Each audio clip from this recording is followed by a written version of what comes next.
Bem-vindos a mais uma aula do Biologando com Babi, continuando nosso curso de biologia, falando sobre citologia. Hoje nós vamos ver as organelas. Então vamos lá!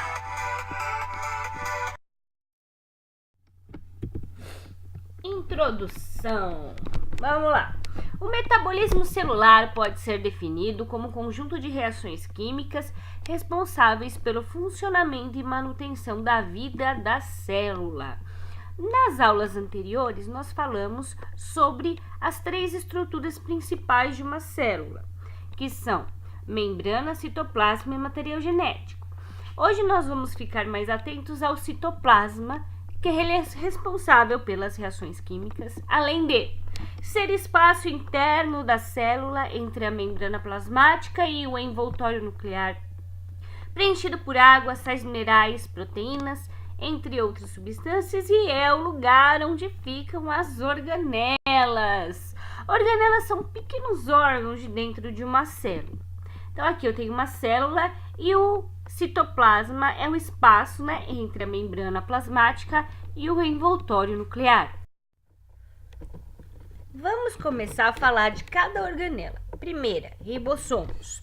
São organelas não membranosas, então não são formados pelas membranas. Estão soltos no citoplasma ou associados ao retículo endoplasmático granuloso. Nós vamos ver mais para frente granuloso porque é uma estrutura que tem ribossomos aderidos. Nós podemos ver os ribossomos em células procariontes e eucariontes também, soltos no citoplasma ou associados ao retículo endoplasmático granuloso. Legal, mas qual que é a função de um ribossomo?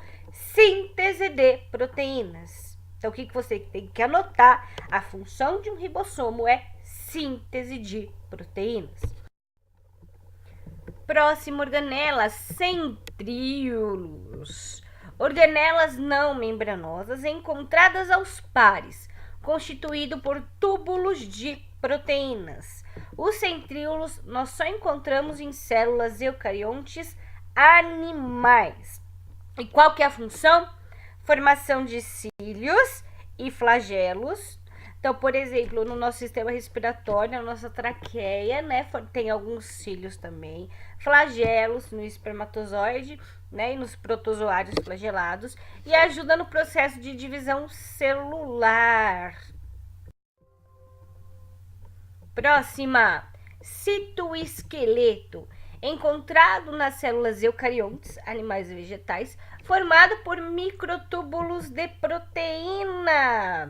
Qual que é a função? Organização interna, formato da célula e deslocamento de substâncias organelas. Pensa no citoesqueleto como um trilho de trem, onde você se desloca, onde deslocam as organelas e as substâncias. Não é tudo assim aleatório que acontece dentro da célula. Retículo endoplasmático atua no transporte de substâncias. Encontramos em células eucariontes, animais e vegetais, e tem de dois tipos. O rugoso, que é aquele que tem os ribossomos aderidos, e o liso, que é aquele que não tem ribossomos aderidos. Também pode ser chamado de retículo endoplasmático granuloso. Se tem ribossomo, qual que é a função? Síntese de proteína. Se não tiver ribossomo, pode ser chamado de não granuloso, e a função dele é a síntese de lipídios, gordura. Complexo golgiense ou complexo de Golgi são sáculos achatados empilhados, encontrados em células eucariontes, animais e vegetais. E a função dele é secreção celular. Isso é, as substâncias são mandadas para ele embrulhar, E ele vai formar vacúolos com essas substâncias que podem ser utilizadas dentro da própria célula ou eliminada para o meio extracelular. Lisossomo. Então tá aqui uma imagem que parece complexo de Golgi, na verdade é o complexo de Golgi. Só que o lisossomo nada mais é do que um vacúolo com enzimas digestivas ou digestórias. Então, o lisossomo ele é originado do complexo de Golgi e contém enzimas. Se contém enzimas, aqui está o lisossomo, a função dele é digestão intracelular, ok? E é só visto em células eucariontes animais. Mitocôndria. Presta muita atenção na mitocôndria, que de todas as organelas, ela é a que mais aparece em prova. Por quê? Ela é formada por uma dupla membrana e ela contém DNA próprio. Isso quer dizer o que? Ela é capaz de se autoduplicar.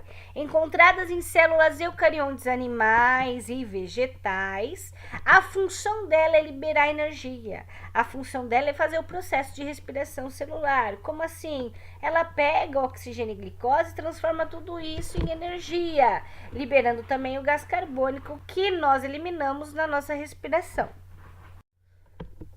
Vamos lá. Cloroplasto, tá aí um cloroplasto. Ele transforma energia proveniente do sol em energia química. Como assim? Ele é responsável pela fotossíntese. Se ele é responsável pela fotossíntese, células eucariontes animais vão ter cloroplasto? Não, apenas as células vegetais. Grandiváculo, também encontrado apenas em células vegetais, participam de diferentes mecanismos que controlam a quantidade de água no interior da célula. Então, qual que é a função dele? É armazenar água. A parede celular não é uma organela propriamente dita, mas é uma característica que nós encontramos em células vegetais, na célula procarionte bacteriana e nos fungos, ok? Então, tá aqui uma célula procariótica e uma célula eucarionte vegetal. A diferença está no material que constitui essa parede celular. Por quê? A procarionte, ela é constituída de carboidratos e proteínas. A parede celular dos vegetais é feita de celulose e a dos fungos de quitina. Lembra? Quitina, açúcar de função estrutural. Função da parede celular nada mais é do que uma proteção extra. E é isso aí, pessoal. Se você gostou, deixa seu like, compartilhe com seus amigos, me siga no Instagram, no Facebook e aqui no canal. Até a próxima!